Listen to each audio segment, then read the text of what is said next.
আমরা দেখতে পাই বিজয়কে একটা স্টেশন থেকে হেঁটে হেঁটে বের হয়ে রাস্তার পাশ দিয়ে যেতে থাকে। তখন হঠাৎ পাশের দিকেই তার চোখ পড়ে। একটা সাইনবোর্ডে সোনালির ছবি দেখে বিজয় দাঁড়িয়ে দেখতে থাকে আর বলতে থাকে, আরে এ তো সোনালি। এত বড় গায়িকা হয়ে গেছে। তখন গাড়ি দিয়ে সোনালি বিজয়ের পাশ কেটে যাচ্ছে। বিজয় আর নিজেকে ধরে রাখতে পারেনি সোনালিকে দেখে।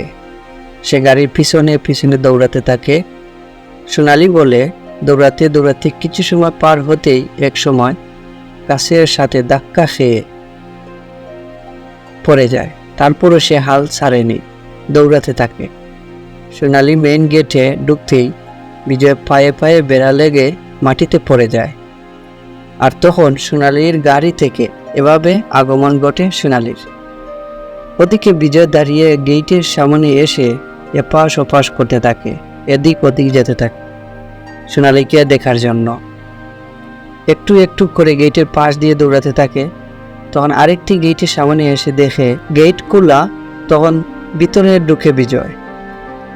দারোয়ান তাকে আটকালে বিজয় বলে, বিশ্বাস করেন ও আমাকে চেনে, ওর পরিচিত।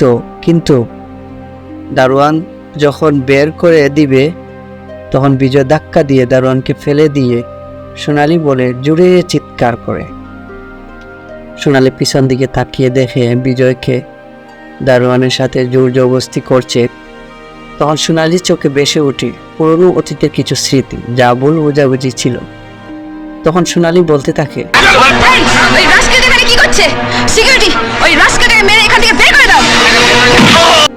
দারোয়ান মারতে থাকে। মেরে মাটিতে ফেলে দিলে কেষ্টদার পায়ে গিয়ে পড়ে। তখন কেষ্টদা বিজয়কে দাঁড় করিয়ে বলে, আরে বিজয়, তুই কোথা থেকে এতদিন? 5 বছর পরে তোকে কত খুঁজেছি, তোকে কে মেরেছে বিজয়? যখন দারোয়ানকে দেখিয়ে দেয় বিজয় হাত দিয়ে, তখন কেষ্টদা ওর কাছে এসে গলায় ধরে বলে, এই ওকে মারলি কেন? তুই জানিস ওকে? দারোয়ান বলে, সোনালি ম্যাডাম বলেছে। সোনালি? তুই জানিস ও সোনালি ম্যাডামের জন্মদাতা? হারামজাদা। দারোয়ান বলে, আমাকে হারামজাদা না বলে সোনালি ম্যাডামকে জিজ্ঞেস করেন গিয়ে, যান।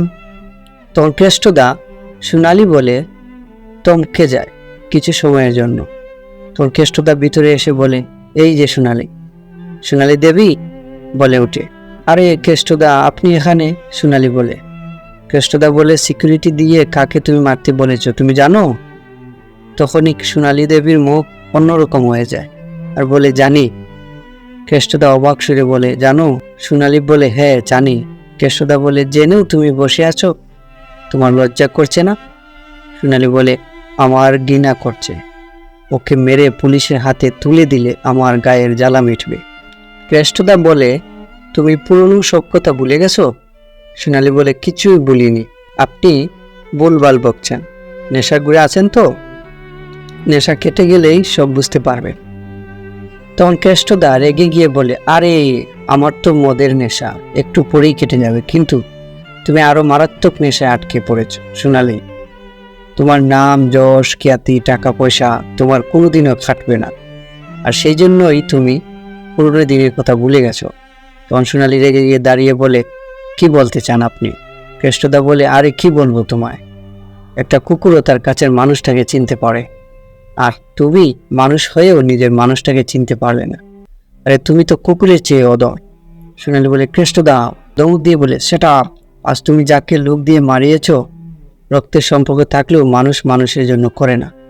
তুমি ওর কাছে থেকে সব রকম সুযোগ সুবিধা নিয়েছ, প্রয়োজনে তুমি ওকে ব্যবহারও করেছ, কিন্তু কোনোদিনও জানতে চাওনি ও আসলে কি।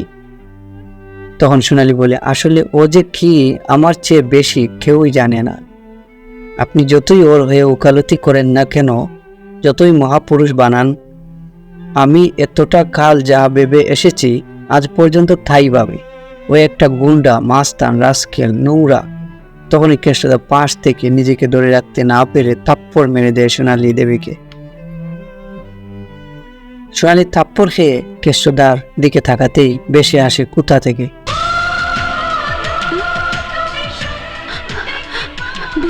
বিজয়ের গান সোনালি দৌড়াতে থাকে, বিজয় বিজয় বলে। ওদিকে বাজতে থাকে এই গান।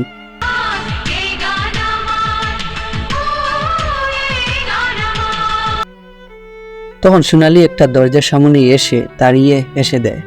ওদিকে এই গান আমার বাজতে থাকে। সোনালির হাসিটা বেশি সময় থাকে না, কি যেন ভেবে বলে স্টপিং। স্টপিং বলতেই সবাই চমকে গিয়ে থেমে যায়, গানও বন্ধ হয়ে যায়। তখন সোনালি এসে বলে, এটা তো বিজয়ের গান, তোমরা কোথা থেকে শিখলে? তখন পাশ থেকে ওরা বলে, এ গান তো আমরা বিজয়ের কাছ থেকে শিখেছি, ইনফ্যাক্ট আমরা সবাই তো একসাথে টেনে এসেছি। তখন অন্যদিকে আমরা কেষ্টদাকে দেখতে পাই। তারপর ওরা বলে 5 বছর পরে বিজয় সোনালীকে খুঁজতে এখানে এসেছে। সোনালী বলে, কি বিজয় আমাকে খুঁজতে এসেছে? তখন সবাই অবাক হয়ে বলে, মাই গড, তাহলে আপনি আজকের ম্যাজিস্টার সোনালী? বিজয়ের মুখে আপনার নামটা কতবার শুনলাম, অথচ স্বপ্নেও ভাবতে পারিনি সেই সোনালীই আপনি। একজন বলে, আপনার জন্যই তো বিজয় নিজের রেকর্ড ছেড়ে দিয়ে আপনাকে ক্যাসেট করার সুযোগ করে দিয়েছে। অন্যজন বলে, আপনার জন্যই তো বিজয় বাইজান গিয়েছিল, নিজের কিডনি বিক্রি করে 50,000 টাকা জোগাড় করেছিল, সেটা শুধু আপনার চোখের অপারেশনের জন্য। এই কথা শুনে হার্ট তো কেঁপে উঠে। অন্যদিকে সোনালি চেয়ে চেয়ে শুধু যা শুনতে থাকে আর খাটতে থাকে। আরেকজন বলে, বাইজান থেকে বিজয় আপনার কাছেই আসছিল, কিন্তু রাস্তায় পুলিশ ওকে ক্রিমিনাল ভেবে জেলে ভরে দেয়। সোনালি বলে, কি আশ্চর্য হয়ে যায় সোনালি। তখন ও বলে, 5 বছর জেল খেটে বিজয় আপনাকে খুঁজতে এসেছে এখানে। সোনালি বলে, বিজয় আমাকে খুঁজতে এসেছে? সোনালি খেতে খেতে বলে, তোমরা জানো আমার বিজয় কোথায়? আর তখনই অন্য পাশ থেকে বেশে ওঠে, জানি না কোথায় আছো তুমি, কত দূরে। সুর শুনতেই সোনালি মুখ ফিরিয়ে তাকাতে থাকে। এই দৃশ্য দেখে তো কি বলবো, শরীরের লোম শিউরে ওঠে। আমরা দেখতে পাই সোনালি কাঁদতে কাঁদতে চোখের জল বেয়ে বেয়ে পড়ছে। তখন বিজয় যখন বলে, যদি পারো সামনে এসো, তখনই সোনালি দৌড়িয়ে আসতে থাকে আর গানের সুরও আসতে থাকে।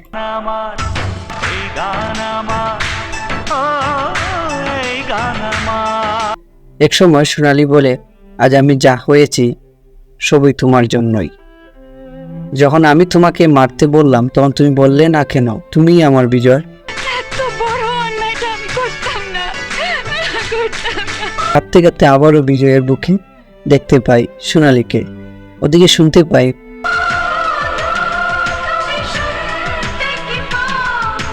ওদিকে গান বাজতে বাজতে তাকে দর্শকরা তালিয়ে দিতে থাকে। এরই মাঝে এই এত সুন্দর মুভিটা শেষ হয়ে যায়। এই মুভিটি অনেক পুরনো, এমন কেউ নেই যে এই মুভিটি দেখেননি। এই মুভিটি আমার খুবই প্রিয়, তাই আমি অনেকবার দেখি। তাই ভাবলাম এটা আমি একটু এক্সপ্লেইন করব কিছুটা অংশ। ভালো লাগলে লাইক করবেন। যদি কারো কোনো মুভি এক্সপ্লেইনে দেখতে চান তাহলে কমেন্টে জানাবেন। আল্লাহ হাফিজ, ভালো থাকবেন, সুস্থ থাকবেন।